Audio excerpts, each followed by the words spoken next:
Hormuz প্রণালী কেন এত গুরুত্বপূর্ণ? এটি মধ্যপ্রাচ্যের দুই গুরুত্বপূর্ণ অঞ্চলের মাঝে অবস্থিত, একদিকে ইরান, অন্যদিকে ওমান। হরমুজ প্রণালীর সবচেয়ে সরু অংশ মাত্র ৩৩ কিলোমিটার, কিন্তু এই প্রণালী দিয়ে প্রতিদিন শত শত বড় তেলবাহী জাহাজ চলাচল করে।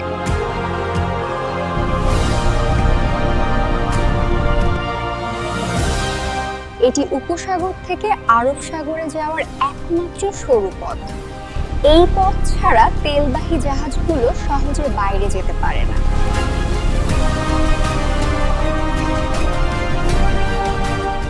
এর মানে হলো মধ্যপ্রাচ্যের তেল রপ্তানির জন্য হরমুজ প্রণালী খুব গুরুত্বপূর্ণ।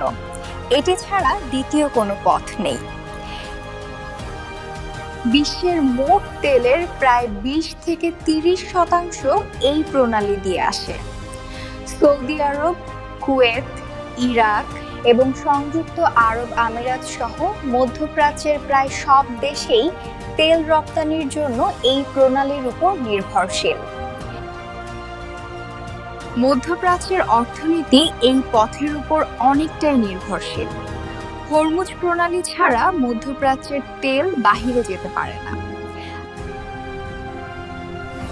এই পথ বন্ধ হয়ে গেলে তেলের দাম অস্বাভাবিকভাবে বেড়ে যেতে পারে, আর বিশ্ব অর্থনীতি পড়ে যেতে পারে বড় সংকটে। বিশ্ববাজারে তেলের দাম স্বাভাবিক রাখার জন্য হরমুজ প্রণালী সবসময় খোলা রাখা জরুরি। এই প্রণালী মধ্যপ্রাচ্য ছাড়াও সারা বিশ্বের জন্য গুরুত্বপূর্ণ।